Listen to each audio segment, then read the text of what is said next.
as part of this meditation, I often mention things like the nimittas, the beautiful lights, the razzmatazz which comes into the mind, and also the jhanas. They're an important part of the meditation. And even though some of you may think, oh, I've only started meditation, no chance for me to get any jhanas, I can't even watch my breath yet, what chance is there? Don't ever think like that, because sometimes jhanas creep up on you. And when you're least expecting you, they grab you, and you get this amazing, wonderful experiences. Who knows when they're going to come next? But it's true that on these retreats, sometimes the most unlikely people get these jhanas. So, you can't sometimes say, oh, my meditation's been terrible. No way. Sometimes they just come out of the blue. And you never know when they're going to come to you. So it's good that I talk about these things. One of the other reasons I talk about the jhanas, in reasonable detail, was an event which happened in Penang many years ago. I was teaching a retreat there, and the organizers, we had our interviews. They said, can you squeeze this one woman into the interview sessions? Because she's been going to see psychologists and therapists and psychiatrists, and no one could find out what's wrong with her, and she thinks she's crazy. So, I'm like the last resort psychologist when everyone else fails. And usually I fail as well, but every now and again, you get it right. And this was one of those cases, because not knowing what had happened, she came into the room and said, what happened? Describe it to me. And then she went on to describe, a classical jhana experience. And she didn't know what it was. She just got blissed out of her head, couldn't feel her body, having enormous power and energy. And when she came out afterwards, she felt totally different, and she thought she had some sort of mental breakdown. It's because she couldn't understand what it was. She thought she was crazy. And it was such a wonderful thing for me to hear this, and I said, ma'am, you just had a jhana. That's a jhana experience. And then I added some of the extra details which she had missed. I said, yes, that was it. So she went away a very happy lady. She wasn't crazy at all. She just had one of the most powerful experiences of her life, and she didn't understand what the hell it was. So she needed someone to tell her, and she knew that I knew, and that it was a jhana, so she went away a happy person. She can't do it again, but at least she got one to see what they were like. Maybe later on she'd be able to do that, a sort of spontaneous letting go. And those things do happen. So, and it's also, it gives you the overview of meditation. So you don't just look at the early part of meditation, just relaxing and being peaceful. You actually find out where this actually goes, where it leads to. So it fills in the whole picture of what meditation is. The example I gave on the first or second day of the lotus is very helpful. You're opening up the lotus, and you do that on the retreat. You start off tired, and you have to sleep a lot. So you're just opening up things. You're going with kindness and with mindfulness, opening everything up. And I did mention there are standard stages. Not everyone goes through the same stages, but they're pretty sort of standard. Present moment awareness and silence, and seeing the breath. Sometimes you do the breath first and then present moment awareness and silence. But those have to actually come up sooner or later. You have to be in this moment, so you're not off in the future or the past, and because you're happy being here. And that happiness is part of this meditation. And I mentioned, I think yesterday, you build up energy into this moment, and you feel very happy just being here. And you get to the stage of the delightful breath, which I've mentioned, just breathing in, breathing out. You're just so happy just watching a breath. You don't really want to go anywhere else in the whole world. This is the time when the bell goes, you just don't want to get up to go to lunch. You're just happy being here. Now, that's not that difficult a state to be in, just totally content, just breathing in, breathing out, a very simple mental object, but very happy and content. It's a certain flavor of happiness. Now with happiness there are many flavors, and I use the word flavor because in English we just got one or two words. We're happy, we're joyful, we're excited. But there's thousands of different types of happiness, and unfortunately we haven't got the language for it. So I just say different flavors, like ice cream has different flavors, chocolate, strawberry, vanilla, whatever else you like, but it has different flavors. But it's all ice cream, it's all happiness, but just different flavors. And as you go deeper in the meditation, the flavors become more refined and also more intense as well. They're more enjoyable the deeper you go into these jhana, into this meditation. So I'm going to start with the delightful breath. Now the reason why that's important is that when you have a delightful breath, the happiness means you don't have to put any more effort in, and the mind doesn't wander off. The job of the happiness is actually to keep you still. And you all know that. If you're having a happy time, you don't want to move. You don't want to leave. You're enjoying this. You want it to keep going on. But if it's not happy, you have to put some effort if you want to be still, to stop yourself going anywhere. As soon as the happiness starts to develop, the past and the future, and even thoughts, they can hardly come up at all. You can hear the thoughts, but they're over there somewhere. You can hear the sounds, but they're way over there because you're really focused, because you're enjoying yourself. It's a happiness which is the glue, which sticks your attention onto the object. It's a happy object. So, once it starts to get the delightful breath, because you don't have to put any effort in, naturally you become more and more still. The effort, the doing, which shakes the water, which makes the waves, is not required anymore. So, you just don't do any effort at all. You're just happy just being here. And because of that stillness, the energy gets greater, the happiness increases. Not only the happiness increases, but the awareness increases. You get this self-supporting feedback loop. The happiness makes more mindfulness, the mindfulness creates more happiness, the happiness creates more mindfulness. They actually build up together. So you get very mindful, very aware, and very happy, and obviously very still as well. And because it's very still, and because the mindfulness is very strong, you find that you don't notice the difference between an in-breath and an out-breath. The best simile actually comes from the commentaries on Buddhism, where obviously one meditation teacher, maybe 1500 years ago, was describing just how you saw a log of wood. When you start sawing a log of wood, you can see the handle of the saw and the tip of the saw and the piece of wood which you're sawing. But as you focus in, the handle of the saw disappears, the tip disappears, and you only see a few centimeters just where the sawtooth hits the wood. That's where you focus in, where the action is. So you're focusing in, you only see a tiny bit of the saw. And that's exactly what happens with the breath. You don't see the beginning of an in-breath or the end of an in-breath. You just see this tiny bit of breath happening right now. And you can't really distinguish whether that is the middle of the breath or the beginning or the end of the breath, no more than you can know a sawtooth, whether it's at the tip end or the handle end or somewhere in between, because they all look the same.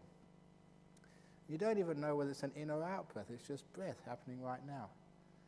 Now this isn't important to understand because you don't know in or out, beginning or end, everything is even and the same. That means that your breath can vanish, it can disappear at last. And for those of you whose breath have vanished, you ask all these questions, I was scared.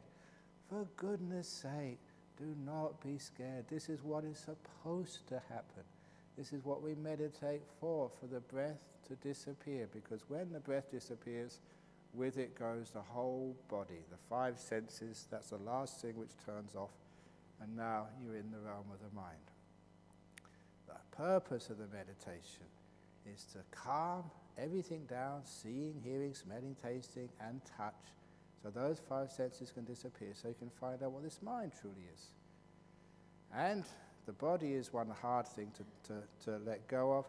So what we do, basically in brief, we've got the whole body with all its itches and aches and coughs and everything else. So we focus on one thing, just the breath. Everything else disappears. We focus on the breath, and afterwards we let go of the breath. The breath is like a stepping stone. We've still got part of the body left by watching the breath, but once the breath becomes so smooth and even, that disappears too, and then we're on the other side. We haven't got any body anymore to bother us. All we've got now is our mind. And as we got that mind, the way it appears to most people is a beautiful light. This is just how people experience the mind.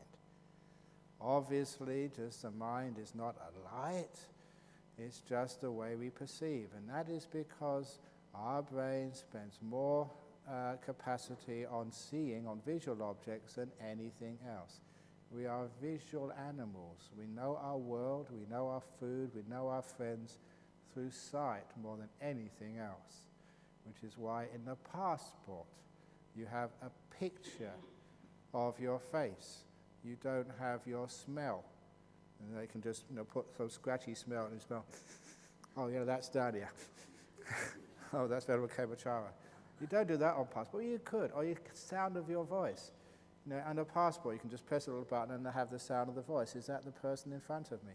If you were very, very skilled at the sense of sound, you probably will be distinguished who's who by the way they speak, by their sound. But on, obviously, passports, we have photos because that is usually the way we recognize each other. And we spend so much time seeing things, much more than hearing, smelling, tasting, or touching. That is why that the visual sense is the dominant one for most human beings. Which also means that when we see our mind, we see it usually as a visual object. The only reason it's light is because by this time your mind is usually very powerful. So it's a brilliant light. And also very beautiful as well. When the real nimittas come up, they're incredibly beautiful and they're very brilliant. When people come up and tell me, those are the couple of things which I look for. Yeah, there are other nimittas when you see a sheet of light. It's not very bright. They count as nimittas. You're seeing your mind, but it's not really ready. It's not the real stage when the body has disappeared. You've got your happiness and energy up, and then you see these beautiful, powerful lights. Yeah, sometimes people close their eyes and they can see lights as soon as they close their eyes, but that's more a physiological thing rather than the nimitta stuff. The real nimitta is you're very peaceful and this beautiful light comes up. Now, that's a sign that you are getting to that stage of meditation where you just can see your mind. And first of all, usually it can be a complicated nimitta. By complicated, I mean a whole scenario of lakes or people or trees and stuff like that, because you have complicated minds. But if it comes at the right time, it will be beautiful. As long as it's beautiful, great, you can make use of that. If it's a complicated vision, all you need to do is to go to the most beautiful part of that vision. If you see a tree, there'll be some leaf on one of those trees which got a little dewdrop which is twinkling, which is sparkling. If there's some sort of river, there's always one little part of it which reflects the sun, the twinkle on the surface of the water. That sort of thing you go to, the twinkle, the brilliant, the beautiful part. And what happens if you just focus on that? Sometimes you do that as an act of will. Yeah, you're disturbing it, but it's a complicated thing, so you don't mind to disturb it a tiny bit. You focus on that, and straight away, that spark will just,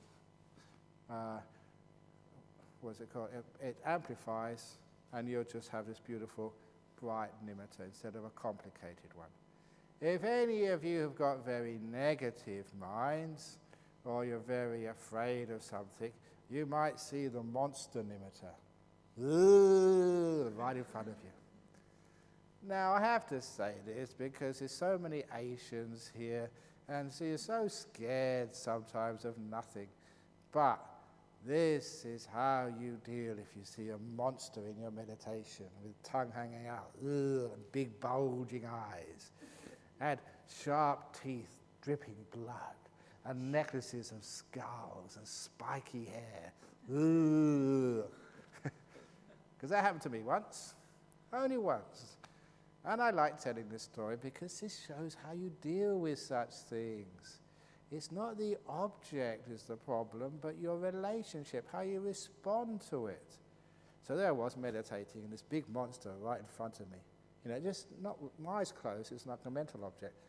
Big tongue, all those things, sharp hair and teeth and everything. Look really angry and just big bulging eyes, all red. And so what did I do? I know this is like a reflection of my mind. I can actually do something with this. I can mess around with it. It's not outside of me, it's actually inside of me. So I've got some power. So what I did, first of all, his eyes were pretty scary. So I put on a pair of Ray-Ban sunglasses.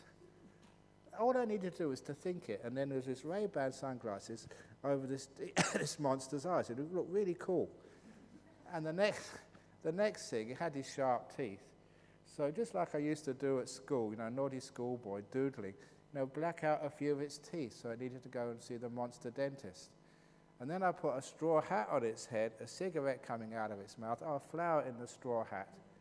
And the corners of its mouth I made go up. So it was like smiling at me.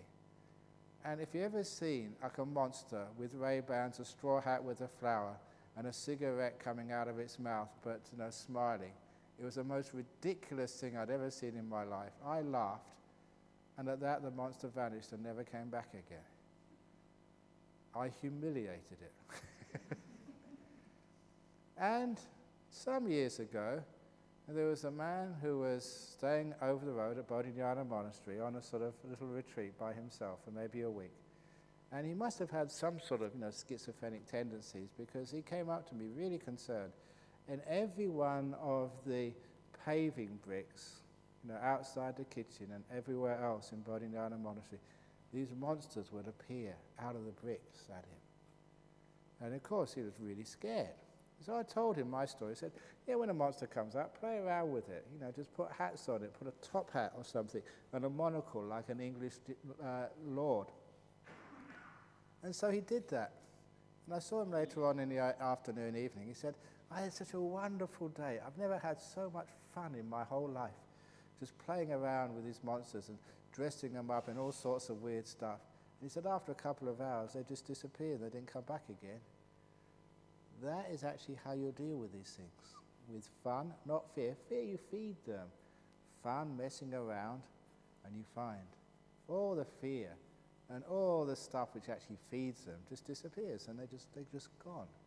So if ever you have a scary monster come into your meditation, play around with it, humiliate it, make fun of it. Nothing gets rid of monsters more than when you don't respect and get afraid with them. If you don't get afraid, they just go to the next room and try and scare someone else, because you're no fun. So please humiliate them, because they're the creations of the mind. So you created them, you can create whatever you like out of any monster which comes up into your mind. So if those nimittas come up, you can have enormous fun. Wow, great, thanks. But obviously the beautiful nimittas are the ones we really, really want to sort of develop. Now these are just what happens when you become still. It's a little bit of negativity and fear which you develop, just like in dreams. That just makes the monsters. If you have lots of positive energy, lots of kindness, lots of joy, you never get those negative images in the first place. Because your mind is pure, positive, joyful, then of course when you see the mind the first time, that's what you see, this pure, beautiful mind of yours. And don't think that your mind isn't pure and beautiful. The very fact that you've managed to come on this retreat, you're keeping precepts, you're kind, you're the cream of the crop who managed to actually have enough good karma to get on a good meditation retreat. You are reasonably good people. Yeah, you're not the best. You've all done naughty things in your life, but put it in perspective and you're pretty good people. Otherwise you wouldn't be coming into a place like this. So you're really good people, got a lot of good karma. So when actually these nimittas come up, you usually see very beautiful lights. If you have been naughty and you have just broken your precepts and done stupid things, when your nimitta comes up, it's not beautiful. It's like dirty, like a cloth which hasn't been washed. And I told that story. I remember this one fellow who's quite well known in Malaysia. I won't say who he is because you'd know him if I mentioned the name. And when I said this, first of all, he just couldn't wait to speak to me afterwards. And he said, Ajahn Brahm, I'm really upset. What happened? He said, I had a nimitta and you wouldn't believe how grubby it was. And he said, what have you been doing? Yeah, that's the problem, Ajahn Brahm. I'm sorry. I don't know what he'd been up to, but he'd been misbehaving. And this is what happens. You see like a grubby nimitta. You're seeing your own mind, and you cannot deceive yourself. So if it's a grubby mind, get your precepts together, for goodness sake. Be kind, be forgiving, and don't sort of cheat other people, and don't play around outside your marriage, whatever it is. Because if you do, the nimitta comes up, it's grubby. But most of you don't do that, I hope. So when your nimitta comes, it's very beautiful. And because it's beautiful, because it's powerful, that is where you get the two problems of nimittas. One is excitement and the other one is fear. Those are the two ones to look out for. Excitement because, yes, at last, I've got nimitta. And as soon as you react like that, of course, the nimitta comes because your mind is still, you're peaceful, and you go and disturb it. You don't do that. Instead, you keep calm. Or fear. The fear comes up, I mentioned that earlier, because you're going to places you've never been before. This is weird stuff. For those of you who like weird stuff, and I put my hand up, I always love weird stuff. Now, I told the story of that, my friend in the Buddhist Society, Bernard Carr, Professor of Physics at London, he retired now. But he was interested in psychic research, so we used to go to houses together for search for ghosts. Now, a lot of you, if you heard there was a ghost in a house, you'd run the other way. Not me, I'd go there, find out, to see what's going on there. Because, I was interested in weird stuff. I was a physicist. I wanted to find out about what's happening in life. Actually, one of my, this is not joke ghost story, real ghost stories. Because, that one the other night about the coffin ghost, that was totally made up. It never happened. It's a good story. You may have heard it before, but I don't care. I really love telling it, as you can probably see, just the energy and effort I put into telling that story. But this was when I was monk, 5 years, and I was actually wandering in Thailand, doing what they call tudong, when you go from place to place, looking for the great teachers or finding nice caves to meditate in. And I went to see a monk called Ajahn Suwat. He was a senior disciple of Ajahn Phan, one of the forest masters. And he was staying in Tam Si Gao, I remember the name of the monastery, in Phupan, the mountains, so maybe about 60 kilometers south of Sakonnakhon. And I stayed there for a couple of days, a really nice monk. And I was actually walking. I had a decision to walk everywhere in Thailand instead of taking any list whatsoever. So even though he invited me, he said, no, I can take you to Sakonnakhon. I said, no, I want to walk, to keep an old tradition of the wandering monks who just go on foot. But I asked him, I said, is there any place, 60 kilometers is too far to walk in one day. Is there a nice place halfway, especially caves? I love caves. And he said, yes, there is a cave there, but be careful because there's a ghost in it. Really? And I wasn't scared, I was actually excited. Really great. Because when like a monk of that stature says there's a ghost there. It can't mean that there's only sort of a superstition. Because monks aren't superstitious. If there's a ghost, there's a real ghost there. So great, I'm going to see a ghost tonight. So I went, he told me the village, told me where it was. I got there, met one of the villagers to say I'll be there on arms round in the morning. Can I find that cave? And he took me into the cave. It was the most spooky cave you could ever imagine. There was like old Buddha statues which were ancient. They're probably worth a fortune in some museum. And I asked the layperson, he said, yes, if you go deeper in the cave, there's a skeleton. Somebody had died or was murdered in that cave. And he didn't actually say that was a ghost, but he left before it got dark. So there I was, in the mountains of Bhutan, late at night, dark, no electricity, no people for a couple of kilometers, alone, waiting for the ghost. How would you feel? Would you be scared? Not me, I was excited. Yes, ghost, come on. That's how crazy a monk I was. So I was meditating there, meditating, no sign of any ghost. I don't know, 9, 10 o'clock or something. I've been walking all day, I was really exhausted. Come on, ghost, I want to go to bed. That's actually how I felt. I'm not exaggerating. So, no ghost, so you lay down and you covered yourself up with your robe to go to sleep. And as soon as I lay down, something came running right towards me and stopped right next to me. It was a ghost. You know what I did? I said, this is not on. You come when I want you to. Don't come now. Get away. And that was it. The ghost went. This is something you should know. The ghost will follow orders. If they don't come at the right time, scold them and then they have to go.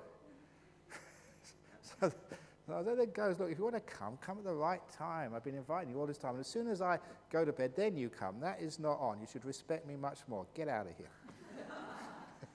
So that was the ghost in the Bhutan mountains in Sakonnakan. You don't have to be scared. But, you know, for me, it's more like excitement because I'm not scared of sort of weird stuff. You know, you're interested in it. So if a nimitta comes up, yeah, it's a bit weird, it's a bit strange, but it's perfectly safe. It's what's supposed to happen, so don't be afraid. And also don't be excited, because if you work so hard to get this and now it's here, don't spoil it, let it be. The reason why that nimitta has come up is because you have been kind, you have been mindful, you have been peaceful, you've let go, and now you've got something. All this hard work of meditation, and now something's happened. Don't throw it away. Just carry on being aware, being kind, that's all. So easy to do, but don't do anything more, just be kind. This little nimitta comes up, so good of you to come. And with that peacefulness and that kindness, of course, that nimitta, that light stays. It doesn't go all over the place, it doesn't sort of keep changing shape, it stabilizes. The reason is because you are quiet. Because you are still, the nimitta is still. It's just a reflection of your mind. If your mind is anxious, if it's scared, of course it takes away the purity of the nimitta and it just vanishes. If your mind is agitated through excitement, it goes all over the place and it vanishes. You just have to keep still. Don't do anything.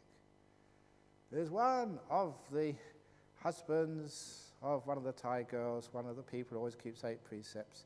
I like telling the story. He was a photographer for the local newspaper.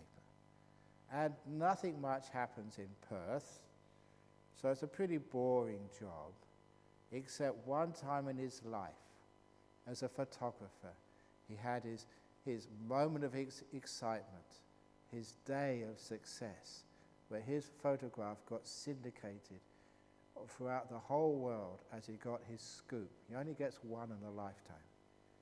What had happened is the Australian pop singer Kylie Minogue, she had disappeared. The rumor was she was stressed out, had a nervous breakdown, and had gone to hide away from everywhere. And the rumor was, it's only a rumor, she was hiding out in Cable Beach Resort in Broome. And just on the off chance the rumor was true, the newspaper sent this photographer, Kerry, up to Cable Beach Resort to see if he could get the photograph of Kylie Minogue. And he said he had to, climb over the fence, because he couldn't go to reception and say, "Is Kylie Minogue here?" Of course they wouldn't tell you if she was there. So, he climbed over the fence and went crawling through the bushes as quietly as possible. Because if any other guest saw him there, they'd think it's some thief and call the security. Or if it really was Kylie Minogue and she actually saw a photographer, Of course she would run into her room and hide for the rest of the day and maybe try and go to another resort to hide. And he was crawling through the bush as quietly and as mindfully as possible. He said he'd never been as mindful in his whole life.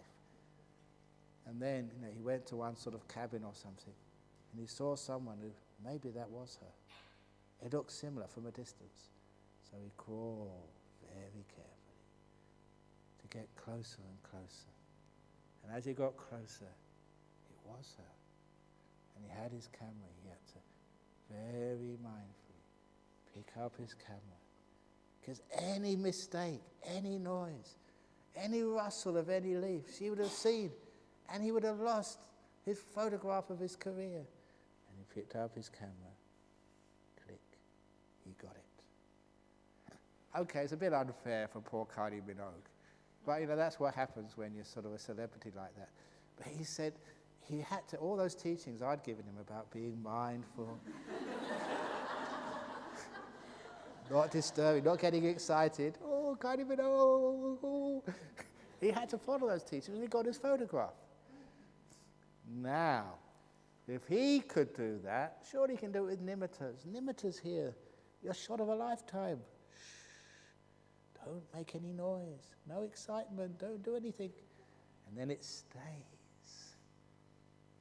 And once it gets stable, because it's not moving, it picks up energy. So that nimitta gets brighter and brighter. Now you're really having fun. If you really want to bliss out. Now, even this, and there's much more blisses to come yet, but this is, you're starting off with bliss better than sex. This is huge. Whoa. I can't really just describe it, but it's incredible ecstasy. Your really mind is really happy, really blissed out. Because it's nice and still, and the energy bliss comes up. That nimitta, the light, becomes very beautiful. It does not matter what color it is. I know some people say, no, the best one is blue. Some say the best one is orange, gold, white, purple.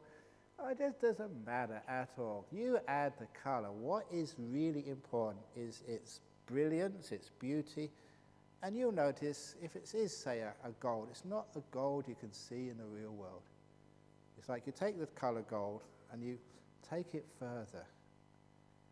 Not a gold you can really see in the real world, but more gold than gold could ever be. More blue, more deep blue than any blue you could ever see in the sky. And that's a good sign of nimittas. It's a mental object, pure, deep, incredibly beautiful, like nothing you've ever seen in your whole life. And a lot of happiness and joy. The sort of happiness and joy, very intense, but very still. Sometimes you think things which are powerful can't be still. They can. These nimittas, incredible power, but very, very still and focused. So there you are having the time of your life, literally. Actually, no, that's not literally. It's time of many lives. And then, when it's ready, you don't do anything. This is just what happens. As you get stiller and stiller, the other lotus leaf opens up. And now you're into the jhana. And again, if you thought the nimitta was weird, this is even more weird, like you've never experienced ever before. Totally different. And it's so different, you're so focused. In the jhanas, you can't think, you can't describe these states to yourself at the time because you're too still to make any descriptions. Remember, to describe things to yourself, you have to have some width, to be able to look at it this way, look at it that way, and to talk it over with yourself. You're just gathering this incredible data. Later on, you'll be able to understand what it is. While you're in there, you're just gathering the data. You can't move, you can't do anything, you're just in this incredible state. Only afterwards, when you come out, then you sort of look back. It's a very powerful experience. You can't forget it. It's very easy to look back and see, wow, what was that? And you'll notice the main object of any jhana, you say, what was I aware of? Was just bliss, ecstasy, joy. And if you want to understand a simile for that, somebody gave me a little card expressing that simile was one I found years ago. I haven't said it for a long time now, although it's in the book. The simile of the Cheshire Cat. The Cheshire Cat was a simile in Alice Through the Looking Glass, I think. In Alice Through the Looking Glass, by not Charles Dickens, but what's his name? Lewis Carroll, thank you. Charles Dodgson, that was his real name. So Lewis Carroll, Alice Through the Looking Glass, Alice saw this cat sitting on a tree, and then suddenly the cat vanished, and then it came back again. And Alice said something like, "It gives me a headache seeing cats coming and going so fast. If you're going to disappear, can't you disappear a bit slowly?" And so the cat said, "Okay." And so the cat, first of all, its legs disappeared, and its little tail, leaving just the body and the head. Then the body vanished, leaving only the smiling head. And then the ears vanished, and the whiskers vanished. And lastly, the whole head vanished, leaving only the smile. And Alice said, "This is weird. I've often seen a cat without a smile, but I've never before seen a smile without a cat." And when I read that, I thought, yes, that is a beautiful description of the jhanas. So you've got a nimitta, which is smiling, which is happy, which is joyful. You've got something on which happiness is written and expressed. Now all you've got left is the happiness, the bliss, with no light, no nimitta, just a smile with no cat to do the smiling. Just happiness. That is your object, nothing else. Well, that's a very nice description. Yeah, it is weird, because when you try and imagine in this real world, how can you have a smile without lips and a face to have a smile on? It's impossible. But this is actually the truth of what you experience in these states. Happiness without anything being happy. And that's a very, very good description. And this just occurs. Again, if you want these states to happen, they never happen. This is one of the problems, certainly occurred to me and occurred to so many other people. If you ever have a good experience in meditation, a really deep one, you're really blissed out, be careful, because it is natural. You'll want it back again. And it's because you want to re-experience that state is why it will never come back. This is my experience, other monks' experience. If you get a deep meditation once, I can't get it back again. What's going on? And it's just that one cause. I want it back. So the antidote to that is you use this great Buddhist philosophy. It's something which covers everything in Buddhism. You don't just look at a thing. You look, where does it come from? What's its causes? What gives rise to these states? Once you know the causes, then your job in meditation is just to recreate the causes and don't even think about the result. Just the causes, not the result. A gross simile, when you go home and you see all the dishes needed to be washed, and you think, oh, when are the dishes going to be washed? I want to wash the dishes. When are the dishes going to be clean and sparkling like they were before? If you keep thinking like that, the dishes never get clean. So instead, you think, clean dishes. What's the cause of clean dishes? And the insight comes, washing up. So you put the causes into place. You wash up the dishes. And then you wash, and then, hey presto, all the dishes are clean and sparkling again. Because you never focus on the results, you focus on the causes. So instead of thinking, when's my nimitta going to come up again? When am I getting into jhana? When am I going to see a nimitta? When am I going to get into jhana? That's just like saying, when are the dishes going to be clean? Instead you say, what causes nimitta to come? What causes jhana? What causes the clean dishes? Washing up. So I could go do some washing up. And what are the causes for nimitta and jhana? Kindness and mindfulness, and nothing else. Being peaceful, being still. That's the causes. So if ever you have a deep experience, Please don't make my mistake and so many other people's mistakes, which cost you so much frustration for quite a few years. Remember the causes. Stillness, stillness, stillness, kindness, just being aware, not doing anything. So that's what you do, and these things come in due course. When there's enough stillness, the stillness is so strong, of course these things happen naturally. That's just all you do, just keep as many moments of stillness as you possibly can put together in a row. Still, still, still, still, moment after moment after moment, until the stillness is so solid, so strong. Of course, the nimittas, they have to come up. The jhanas, they have to happen. It's just natural course.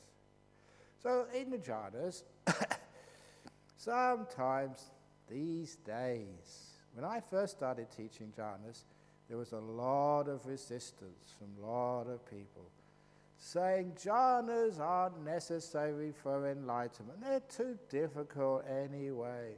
Isn't there an easy way without the jhanas? And you only have to look in the Buddha's teachings to know the jhanas are the easy way to enlightenment. And basically there's no other way. That's why it is part of the Eightfold Path, the eighth factor of the Eightfold Path. It's always jhanas. As I mentioned, the Gopaka Moggallana Sutta, number 108, Majjhima Nikaya, when they ask what type of meditation did the Buddha praise and recommend, you look there and it says first jhana, fourth, second jhana, third jhana, fourth jhana. It's just jhana, jhana, jhana, jhana, taught by the Buddha. They are important. The reason is because you're still enough. That is a minimal level of stillness required. Never call it concentration, stillness. And this is just what happens when you are that still. It's natural. And it'll come sooner or later when you practice meditation properly. So it's really important. Now, in those jhanas, okay, there's 4 jhanas. What are the difference between them? And again, the difference between them is a different flavor of bliss. And the bliss has a different flavor because of its cause. The first jhana, it's the bliss. It actually says this very beautifully in the suttas, especially Podapada Sutta. It is the bliss born of being apart from the 5 senses and the body. Your 5 senses have gone. No seeing, no hearing, no smelling, no tasting. You can't even feel your body anymore. It's gone. Oh, that is incredible freedom, like you haven't experienced ever, because your body is always there irritating you. It's like having 5 kids who will never leave you alone. There's a little funny story about this I told in Nolamara some time ago, but it's worth talking about, because sometimes the talks are too serious. A little bit of fun here, but it fits in very well. A woman came home from the shops one day. She had her arms full of the groceries. As she opened the door, a dog rushed right past her and went into her house. It wasn't her dog. But the dog just invaded her house. And so, she couldn't stop the dog because she had her arms full. So she immediately, kicked the door shut and put the shopping down and went to find the dog, and found the dog, a beautiful Labrador, very clean, not a stray dog, had a collar on, curled up, fast asleep in the corner of one of her rooms. It wasn't doing anybody any harm, it was just having a nap in her house. And so she was kind enough. It looked a beautiful dog. Oh, why do I need to disturb the dog? She just let it sleep for 2 hours. And then the dog got up, a very light bark, so she let it out of her house. She hadn't got a clue who owned it, where it came from, or what it was doing. But the same thing happened the next day. About the same time when she came back, the dog was waiting for her. As soon as she opened the door, rushed right past her into the house, into the same corner of the room, curled up, and went to sleep. And she was actually, people like dogs. I like dogs and cats. If they want to do that, fine. She quite liked the dog. It was very sweet and beautiful. But after 4 or 5 days, the same thing happened. About the same time in the afternoon, the dog coming in, go into the corner of its room, even though it didn't own the house, didn't know who the heck the dog was, and went to sleep. So she wanted to know where this dog came from or what it was doing. So she had this great idea. She got a piece of paper, wrote out a note, said, I don't know who this dog is or where it comes from, but it's been coming into my house every afternoon for a nap, for a sleep, in this corner of the room. I don't mind at all because I like dogs and it's clean, it's well behaved, it's no problem at all, it's welcome to come again. But I just want to know why and where it comes from. And so after 2 hours sleep, the dog went carrying the note. The next day when it came, there was another note tucked in its collar. And she read it and said, this is my dog. Said, it lives just a couple of streets away. It lives in a home with 5 children, 2 of which are under 5 years of age, and a wife who's always nagging. It obviously comes into your house to get some peace and quiet. Can I come too? Signed the husband. So you can really feel for a dog with about 5 kids always pestering it, especially when they're young kids. The poor dog can't have any rest. So it runs into somebody else's house and finds a quiet corner. Right, that's it, I'm sleeping. And the husband says, can I please come as well? Now you can imagine 5 children pestering you, your poor dog. You can understand the meaning of that simply. This is the 5 senses, always pestering you. And so you want to find a nice place where you can have a rest. You go into Jhana land, where at last you can have some rest from these pestering 5 senses. Always my nose is itching because I always suffer from hay fever. Something is scratching. I have to go to the toilet. I need a glass of water. Wah! These 5 senses really pester you, but when they disappear totally, you're so free. It feels so good. It's scary because you think, I'm not aware of my body. Someone can pick me up and put me in a truck and take me away, and they could, what can happen to me? But I reassure you, there's lots of stories about people who get into these jhanas who can't feel the body and just how invulnerable they are.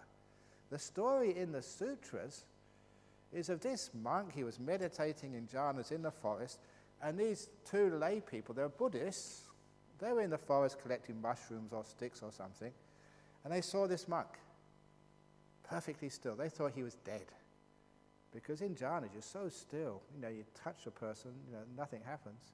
If you're a doctor, open their eyes and put the light in, nothing would move because your 5 senses are shut down. So it looks like you're dead, but you're not dead. So they thought he was dead, and they were very, very devout Buddhists. So they thought it's not right to leave a holy monk to be eaten by the jungle animals. We have to give him a proper funeral. And they were in the forest, so it was easy to collect some wood. So it only took them half an hour to build a nice funeral pyre. And they put the monk on the top. And they did whatever chanting they could remember. It's probably not the right one, but who cares? It was some chanting. And then they lit the fire. And when they knew the fire was lit and it wouldn't go out, they didn't actually wait for the whole body to be cremated because they were busy. They had things to do. They'd already wasted an hour or 2, on this cremation. So they went off to do their stuff. And of course, the next morning, the monk came in on arms round into the village. Not even his robes were charred. And they were very impressed. And that's a story told by the Buddha. That's what happens if you do get into jhanas, and we do make a mistake and we take you to the crematorium. The guy who runs the crematorium, he'll be probably the next one in the box. He'll probably die of shock when they open the ovens after the burning and you come out, hi, me again. I'm just in jhana, that's all. That's what happens. Now that is the story from the past. The story from the present, personal experience. There was this Indonesian monk I knew a long time ago. I don't mind saying it now because it's 38 years ago. We try and keep these things quiet so no monk, actually gets famous because of these abilities. So we never actually say ourselves what we've done. But this particular monk, he was Indonesian and he really did have some psychic powers. I remember one of the people I knew very, very well. She was a Thai lay person. He was teaching meditation classes in Wat Bhawan. And she said she was meditating with this Indonesian monk, She knew that something was happening, and she opened her eyes and said, "This is absolutely true." She said, "I wouldn't lie to you, Ajahn Brahm. This is what was happening." From his eyes, there were two rays of light coming right into hers. She could see those rays of light. And he said it was like some super person in the movies, but it was real. So, there's real psychic powers. Great, aren't they? But anyway, I talked to him, and his experience was he was still a lay person, not ordained as a monk yet, and he decided to go into the jungles of Java 38 years ago. It's very hard to find the jungles these days. There's so many people. There's still a few around. He went deep into the jungles just to meditate by himself, live off the fruits of the trees. And he said he was sitting down one day. The way he said, this big star came into him. Well, I like interesting the way he described it, just his way of perception. A big star came down. He said it was a deva, and he married that deva. That's what he says. What it was, nimitta, beautiful nimitta, and united with that nimitta, and went into jhanas. He said when he came out afterwards, this was the interesting part of the story, it was actually days afterwards when he came out. He's sitting there so still, so blissed out for quite a few days. And he noticed the surroundings had changed. There's a lot of destruction in the forest. And he checked afterwards with the villagers, yes, there had been a big flood. And he worked out, there's no doubt about it, he'd been under maybe a meter or two of water, for a day or two. No problem at all. So if there are any floods in your place, and there's no way out, quickly get into jhanas. And you'll be perfectly safe. If there's a really big bushfire down here in Jhana Grove, just get into deep meditation into jhanas. And once the fire has burnt down the whole of Jhana Grove, then you'll get up. Not even your clothes would have been burnt. That would be really cool. Now, the reason I say this, and this is absolutely true, if you get into jhana, you've got nothing to worry about at all. You are invulnerable, literally. And okay, this is magic stuff, okay, but this is magic stuff which is true.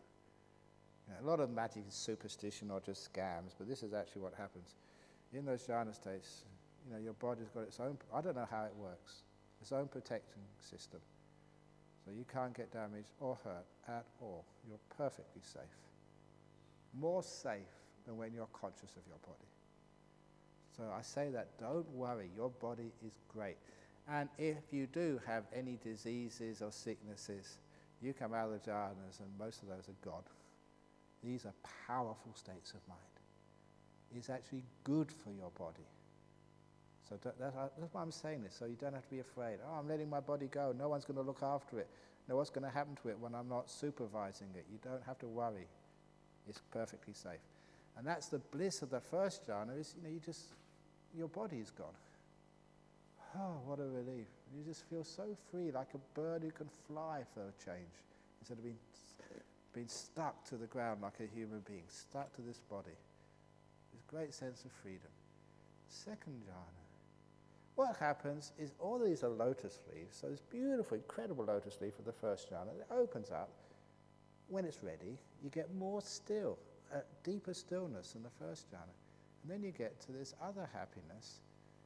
This is the happiness free of will.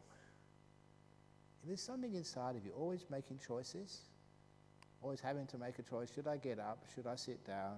Should I have a cup of tea or should I have a cup of chocolate? What should I do? Should I meditate more? Should I not meditate? I'm bored. Should I leave or should I stay? Should I do this? Sometimes that is a great irritation choice. That's why in the old days, when you go to a supermarket, you only have one cereal. These days, you get so many different types of cereals. When I used to go to the supermarket, there was only one type of milk. Now there's low-fat milk, there's low-fat plus something else milk, there's soya milk, there's rice milk, there's all sorts of brown milk, yellow milk. It's so hard to make choices. Have you not noticed? Well, that's one of the great sufferings of our modern world. Choice. It gives you a headache. Imagine all that will has totally vanished. You really are still. You can't make any choices anymore.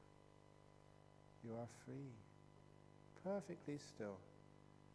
not wanting anything, because you can't want anything. There's nothing to do the wanting anymore. That thing which we call will, choice, has now vanished.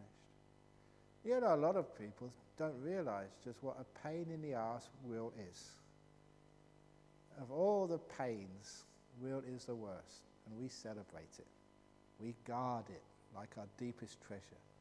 You know, the self-determination. There is no self. Somebody sent me this cartoon once of a Buddhist monastery with a cafeteria.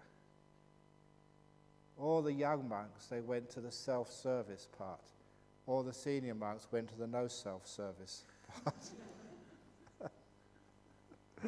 You know, no self, okay. So no self-service. Now this is what happens when you sort of let go of the will. You get incredibly still. Now that's very weird. To be in a state you can't do anything, you can't move, you can't think, you can't do anything. Not because you don't want to, because you can't want not to, you can't want anything. All that wanting stuff has totally vanished. It's weird, the first time you've ever been in such a state, but my God, that's blissful. Stillness at last. Have you ever come home from work really tired, been rushing around all day, and you can sit down and do nothing? Now, that is your brain, your mind, rushing around, even if you're at home, rushing around doing this, doing that. At last, you're not even doing meditation anymore. You're perfect, you can't do anything, you're still at last. That is bliss. That's the bliss of the second jhanas. The bliss where everything, all the will has stopped. Now the next thing, it's hard to understand, these are really weird states, but they're true, they're solid. The bliss vanishes. Bliss is an irritation. I know you're a little bit more peaceful now. There's two halves of bliss. They call it the piti and the sukha. The first course apart vanishes. You've got this very peaceful happiness, rather than the intensity. And that's the third jhana. And then even that bliss vanishes, and you're perfectly at peace, equanimous. The mind has become even more still, more empty, more free, which is the fourth jhana. It's very hard to explain these things, simply because they are so far distant than ordinary life that sometimes you have to go there many times and come back afterwards to actually realize what the heck is going on. But they're very powerful. You'll never have as much happiness ever as in those jhanas. And happinesses, deeper happinesses, the like of which you never thought could exist. Every one just more delightful. So if anything, monks and nuns who have deep meditation, we are the gourmets of pleasure. People have sex and think that's pleasure, that's like fast food, like going to McDonald's. We, instead of going to the fast food restaurants, we go to the top class restaurants. The 1-star restaurant of first jhana, the 2-star, the 3 Michelin star, the 4th Michelin star of the 4th jhana. Oh, just so delicious. The chefs in there are just so amazing. And the 5th star of, what can that be? The immaterials. So it's like different restaurants. And if you've eaten in a 5-star restaurant, you can never eat in McDonald's again. It's crap. It's awful. What do I want to eat there for again? So this is what happens with the meditation. So it's all good stuff. And I like telling people this because sometimes monks, teachers, they are so condescending. They say, oh, you're lay people. No way can you do this. Therefore, we're not going to teach you. I was told in Vietnam, I don't know how many years ago, the whole Sangha had a meeting and they agreed not to teach jhanas to lay people. I thought that was really off. I said, why? Because they won't attain it anyway. What's the point of teaching it? I said, no, they do attain it. Teach it for goodness sake. Respect the people who feed you.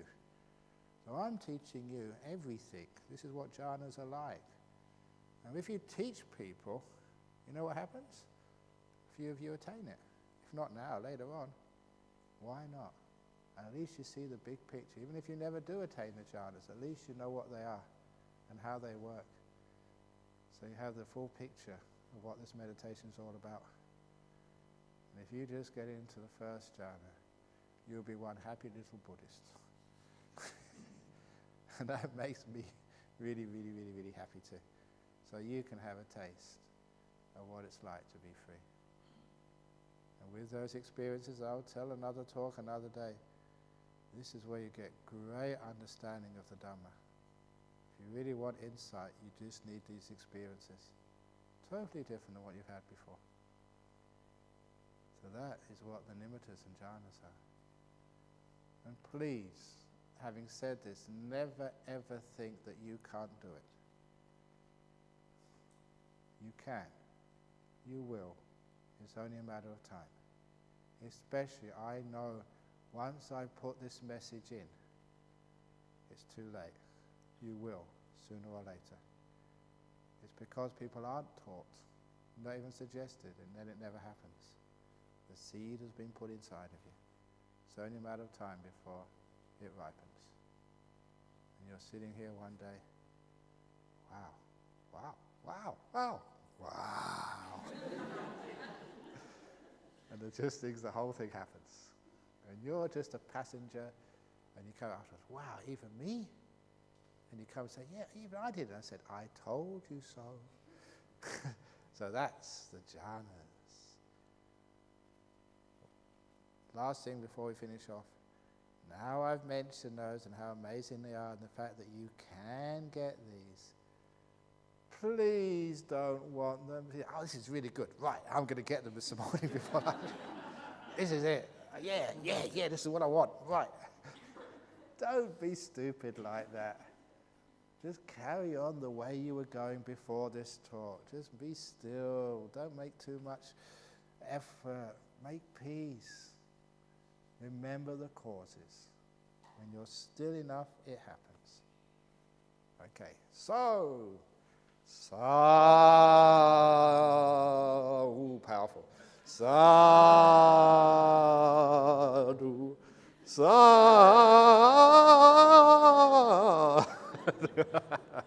Very good, okay.